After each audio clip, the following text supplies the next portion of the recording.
Hello friends, welcome back to my YouTube channel, and in this video we are going to study about preamble.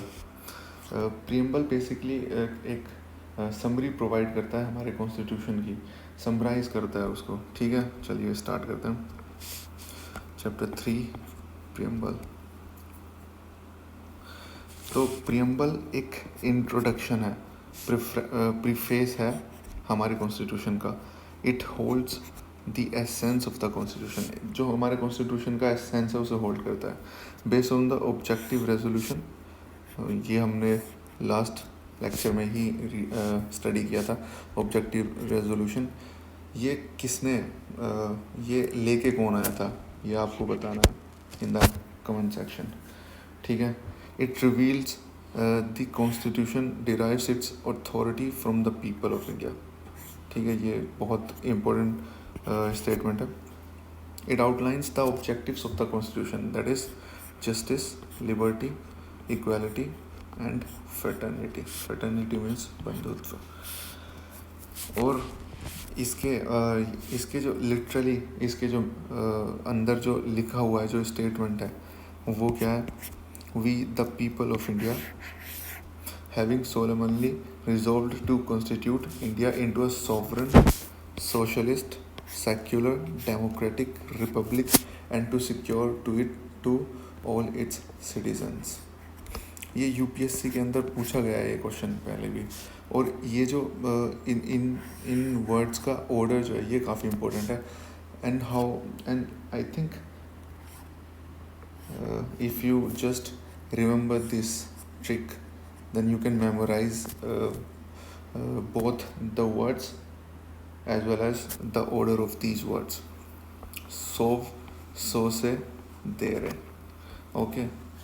Sov मतलब sovereignty, and then so मतलब socialist, se मतलब secular, de मतलब democratic, re मतलब republic. I know it's easy. एक दो बार आप इसको read कीजिए एंड आई एम श्योर आपको ये याद हो जाएगा, ऑर्डर भी याद हो जाएगा और आपको ये वर्ड्स भी याद हो जाएंगे. और इन वर्ड्स के literal meanings we are going to study in next slides. ठीक है. Justice, social, economic and political. Justice provide करता है हमारा कॉन्स्टिट्यूशन. कितने टाइप के जस्टिस प्रोवाइड करता है? Social justice, economic justice and political justice. ठीक है, ये इम्पोर्टेंट है, इसके ऊपर भी सवाल पूछा गया है. और ये लिया कहाँ से गया था? यूएसएसआर, रशिया से. ठीक है. Then liberty of thoughts, expression, belief, faith, worship. Equality of status and opportunity and to promote among them all. Fraternity, assuring the dignity of the individual and the unity and integrity of the nation. In our Constituent Assembly, this 26th November 1949, do hereby adopt, enact and give to ourselves this Constitution. ये slide बहुत ज़्यादा important है. ये पूरी slide, ये basically यही पूरा preamble है. इसी के अंदर से घुमा फिरा के कई बार क्वेश्चंस पूछे गए हैं और आगे भी क्वेश्चंस आने के काफ़ी चांसेस हैं इस सिंगल स्लाइड में से. इसका सिग्निफिकेंस क्या है? Part of the constitution but non justiciable. ये पार्ट तो है कॉन्स्टिट्यूशन का लेकिन जस्टिशिएबल नहीं है. आप इसके अगेंस्ट किसी सुप्रीम कोर्ट में नहीं जा सकते या किसी भी कोर्ट में नहीं जा सकते हैं. It's not a source of power, not a limitation of powers. मतलब ये एक लिमिटेशन नहीं है. मतलब जैसे डीपीएसपी के बारे में हम जब पढ़ेंगे तो डीपीएसपी एक लिमिट प्रोवाइड करता है स्टेट को कोई भी लॉ इनेक्ट करने से पहले. Directive principle of state policy. ठीक है. तो ये उसकी तरह नहीं है. अब इससे रिलेटेड कुछ केसेस हैं, ये काफ़ी इंपॉर्टेंट केसेस हैं, इन्हें एक बार रीड करते हैं. बेरूबारी यूनियन केस 1960 में सुप्रीम कोर्ट ये बोलते हैं कि preamble is not a part of our constitution. Supreme court बोलता है 1960 में. देन उसके बाद Keshavananda Bharati case, very very important case. इसकी डेट थी 24 अप्रैल 1973। ठीक है, ये आपको याद रखना है। डायरेक्ट डेट भी पूछ सकते हैं। केशवानंद भारती केस की जजमेंट किस दिन आई थी, तो 24 अप्रैल 1973। सुप्रीम कोर्ट उसके अंदर बोलते हैं कि preamble is a part of the constitution. ठीक है, पहले वाले के अंदर बोला कि पार्ट नहीं है, केशवानंद भारती के अंदर बोला कि ये पार्ट है कॉन्स्टिट्यूशन का। देन थर्ड केस जो इससे रिलेटेड था प्रियम्बल से, LIC ऑफ इंडिया केस 1995, इसके अंदर सुप्रीम कोर्ट बोलता है कि it is an integral part of the constitution, मतलब एक अभिन्न भाग है कॉन्स्टिट्यूशन का। ठीक है, it outlines the basic philosophy and fundamental values of the constitution.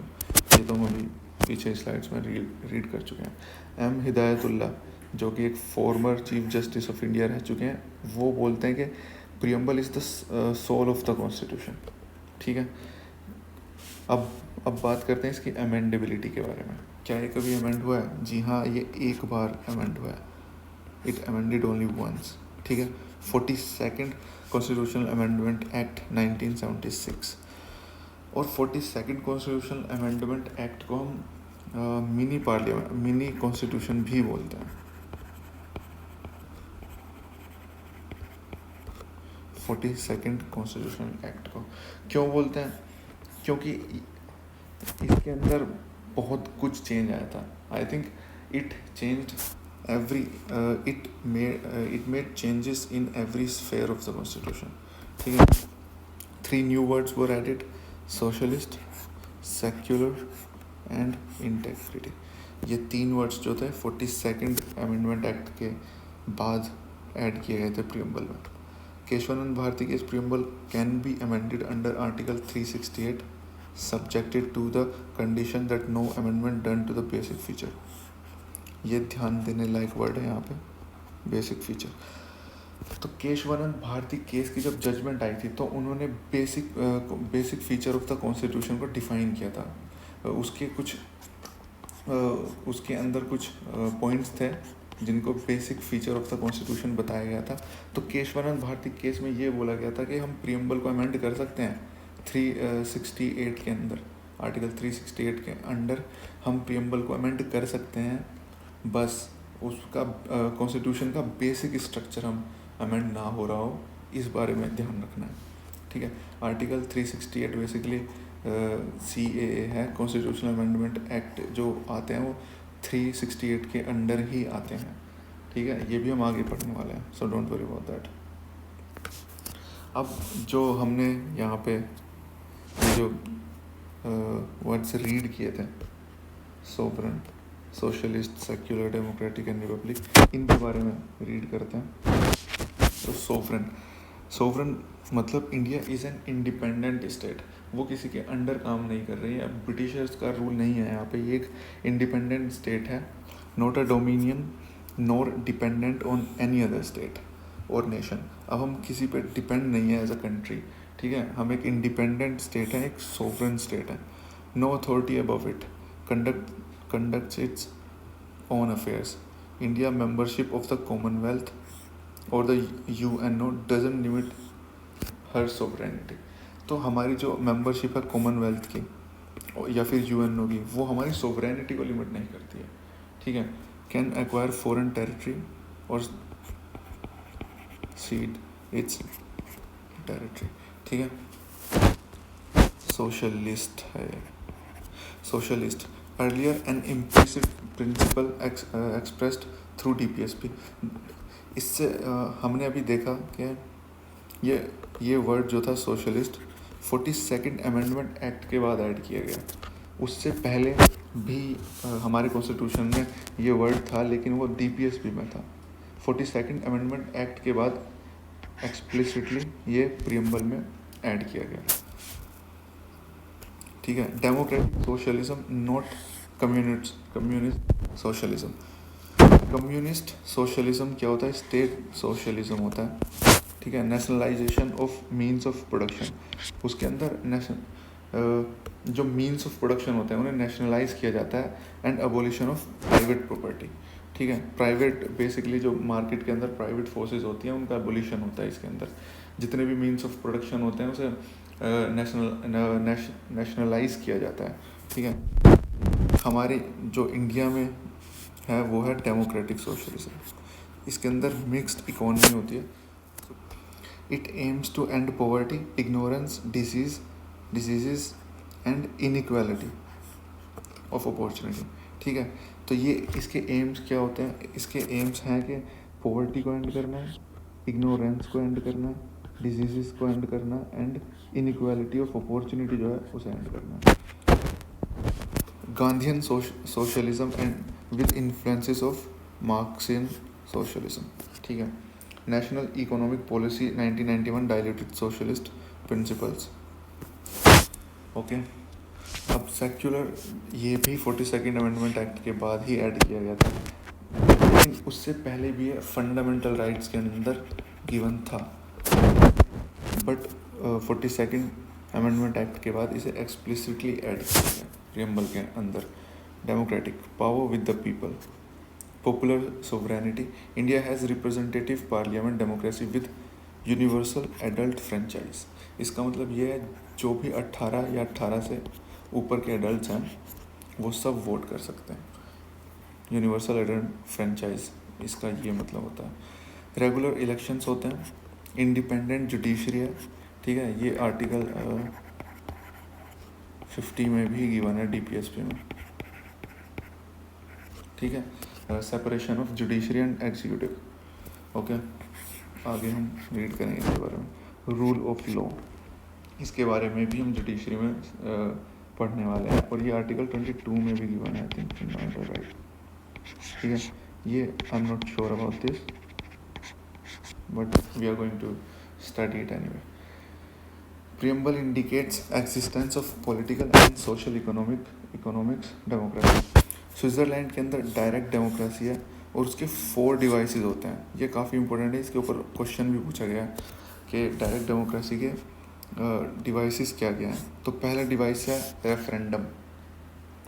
अब proposed legislation is referred to the electorate for settlement by direct vote. Basically इसके अंदर क्या होता है, जो भी लेजिस्लेशन आती है उसे डायरेक्ट जनता के सामने रखते हैं वोट के लिए, उनका वोट लिया जाता है उसके ऊपर। Initiative, people can propose a bill. इसके अंदर जो लोग हैं वहाँ के अपनी ज़रूरत के अनुसार प्रपोज कर सकते हैं कोई भी bill. Recall, voters can remove a representative, ठीक है। Voters can remove a representative, ये बहुत इसका इम्पोर्टेंट डिवाइस है एक। हमारे जो डेमोक्रेसी के अंदर क्या होता है, हम बस चूज़ कर सकते हैं but we can't remove a representative, ठीक है। लेकिन डायरेक्ट डेमोक्रेसी में voters can remove a representative. Plebiscite, आपने रेफरेंडम और प्लेबिसाइट आई एम श्योर अपनी लाइफ में कई बार ये वर्ड सुना होगा। Method of obtaining opinion of the people on any public issue usually used for a territorial dispute. कहीं पे टेरिटोरियल डिस्प्यूट हो रहा है तो वहाँ पे रेफरेंडम लिया जाता है generally, I am sorry, plebiscite होता है वहाँ पे जनरली। लोगों का मत लिया जाता है कि वो किस कंट्री में जाना चाहते हैं, ठीक है। आई थिंक जूनागढ़ में प्लेबिसाइट हुआ था जब पार्टीशन हुआ था इंडिया और पाकिस्तान का, ठीक है। Republic, elected head of state, हमारे यहाँ पे रिपब्लिक हेड है स्टेट का और वो प्रेसिडेंट है, ठीक है। हम ये रिपब्लिक के फीचर्स क्या होते हैं वो हम स्टडी कर रहे हैं। तो इसका एक फीचर है कि इलेक्टेड हेड होता है स्टेट का और हमारे यहाँ पे वो प्रेसिडेंट है। Popular sovereignty with the people, जो पॉपुलर सोवरेनिटी है वो पीपल के हाथ में होती है, not in an individual like a queen, ठीक है। हमारे हाथों में है, जो एक कंट्री के सिटीजन है उनके हाथों में होती है। Observe of privileged class, it's not observe, it's absence of privileged class, ठीक है। कोई privileged class नहीं होती है, every citizen is equal, ठीक है। Public office open to all citizens, ठीक है। यहाँ पे आर्टिकल 16 फंडामेंटल राइट्स, ठीक है। आर्टिकल 16 मतलब equal opportunity in public employment, ठीक है, वो हम आगे पढ़ने वाले हैं. Justice, 3 aspect of justice in the preamble. Social justice, absence of privilege for any section of society, improvement of conditions of disadvantaged sections, and economic non discrimination on basis of class. मतलब कोई discrimination नहीं होगा किसी भी, मतलब on the basis of class. और remove करना है wealth inequality, income inequality and property inequality. ठीक है. Political, equal political rights, access to political offices and institutions. Distributive justice, combination of economic and social justice. Justice के बारे में read करते हैं. प्रियम्बल के अंडर हमें 3 तरीके के जस्टिस के बारे में बताया गया है. Social justice, economic justice and political justice. Social justice में हमें equal treatment without any social distinction, किसी भी प्रकार के सोशल डिस्टिंक्शन के बिना इक्वल ट्रीटमेंट दी जाएगी. ये प्रियम्बल के अंदर गिवन है. Absence of privileges of any section of the society, improvement of conditions of disadvantaged sections. और ये नालसा एक्ट में भी हम स्टडी करने वाले हैं. ये हम पढ़ेंगे जुडिशरी के अंदर, हाई कोर्ट के अंदर. ओके. अब economic justice, non-discrimination on the basis of class, removing wealth inequality, income inequality and property inequality. ठीक है. Now political justice, equal political rights, access to political offices and institutions. और ये हमें given है article 325 and 326. I think आगे slides में given है, देखते हैं. Distributive justice, combination of economic and social justice. Idea of justice ये हमने लिया कहाँ से? रशियन रेवोल्यूशन से. ठीक है. And it secured through fundamental rights and DPSP. ये मैंने आपको साथ साथ बता दिया है कि ये कौन से फंडामेंटल राइट्स के अंदर गिवन है या फिर कौन से DPSP के अंदर गिवन है. Liberty, absence of restraints on individuals. ठीक है. इसी को हम लिबर्टी बोलते हैं. Opportunities for development of individuals. Preamble के अंदर गिवन है liberty of thought, expression, belief, faith and worship, also secured through fundamental rights. ठीक है. और ये जस्टिसेबल भी है. क्यों? क्योंकि फंडामेंटल राइट्स को लेके हम डायरेक्टली सुप्रीम कोर्ट जा सकते हैं. ठीक है. रीजनेबल रेस्ट्रिक्शंस भी हैं ऑब्वियसली. हर फंडामेंटल राइट्स के साथ आपको एक रीजनेबल रेस्ट्रिक्शंस भी होती हैं जिनका ध्यान रखना होता है.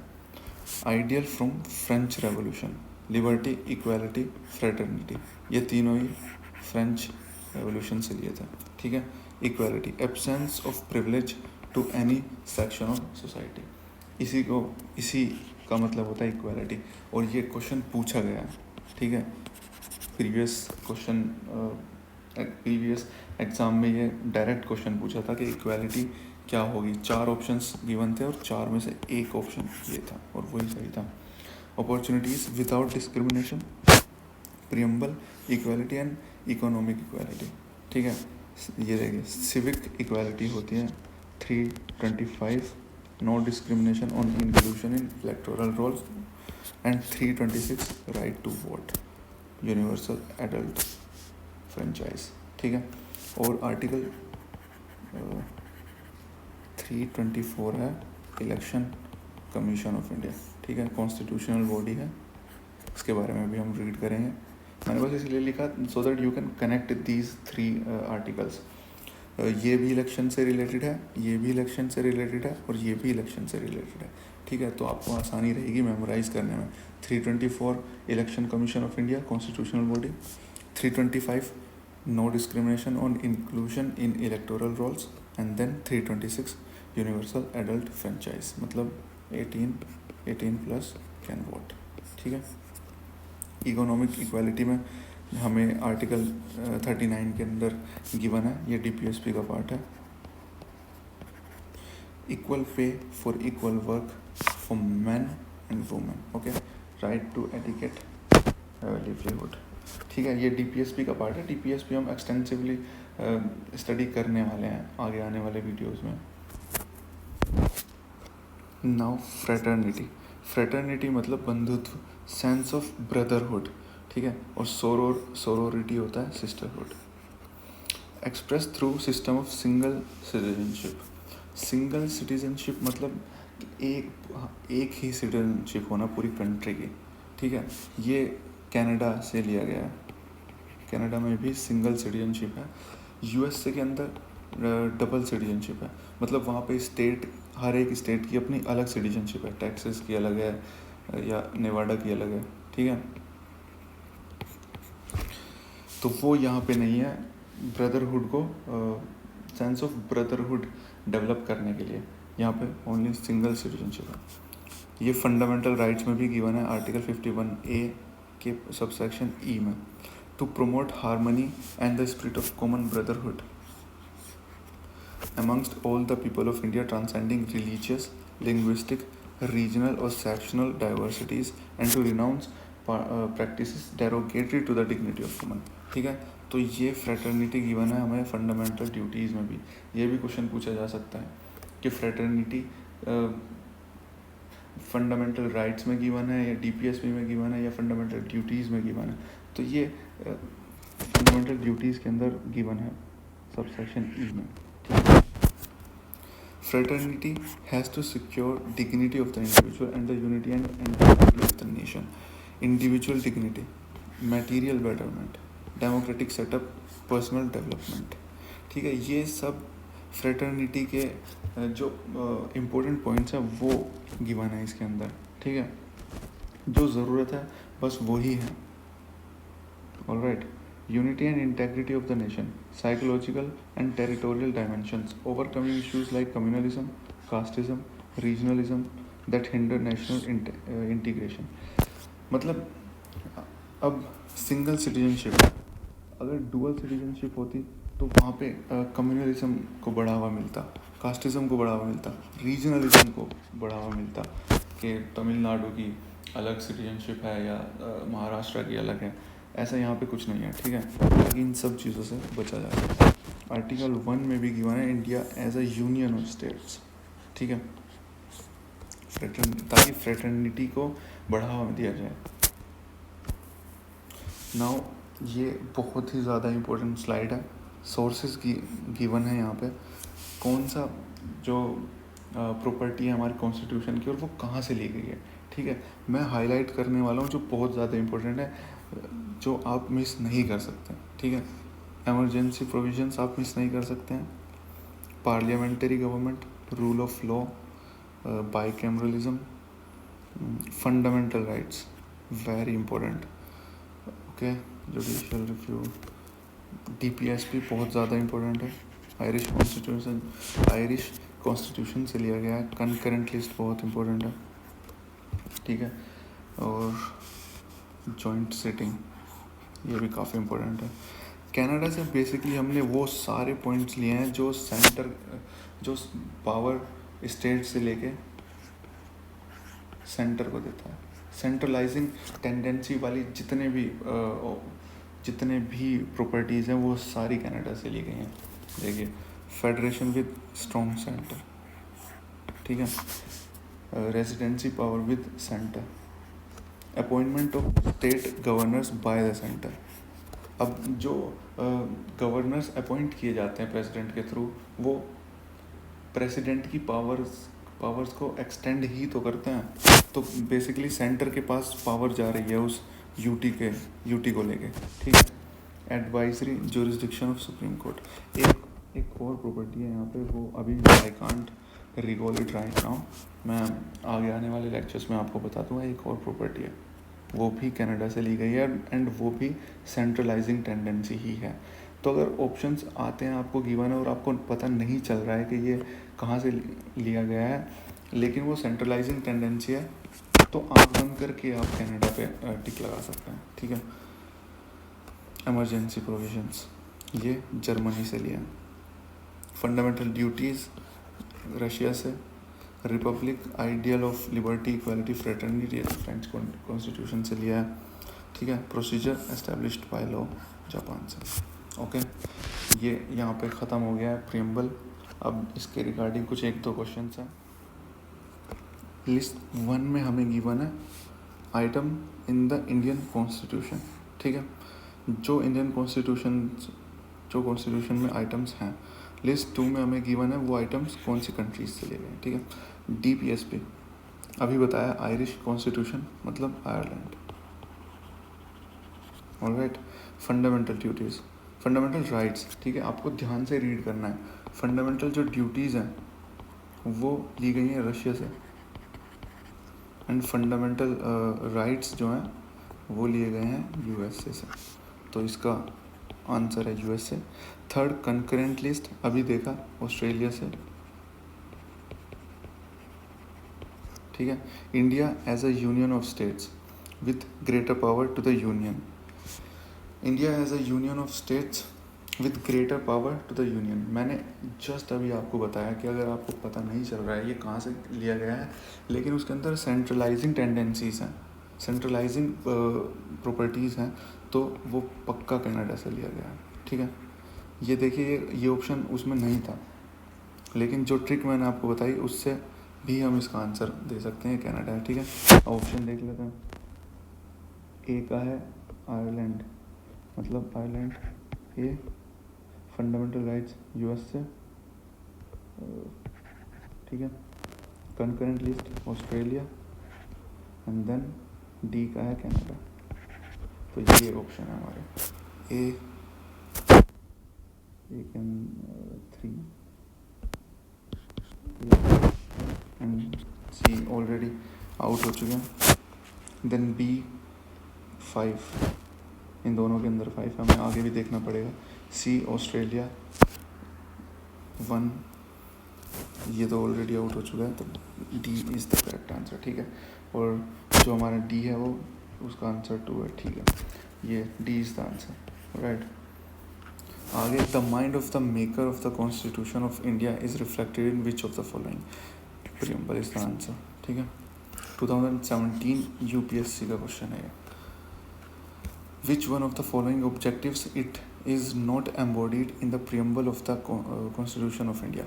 Constitution of India में जो preamble गिवन है, इन 4 ऑप्शंस में से वो कौन सा है जो गिवन नहीं है, ठीक है। क्वेश्चन आपको अच्छे से रीड करना है। लिबर्टी ऑफ थॉट ये गिवन है, लिबर्टी ऑफ एक्सप्रेशन गिवन है, लिबर्टी ऑफ बिलीफ गिवन है, ये हमारा आंसर है। इकोनॉमिक लिबर्टी गिवन नहीं है। Okay, that was it guys. अगर आपको लेक्चर अच्छा लगा तो please do share it. Okay, thank you very much.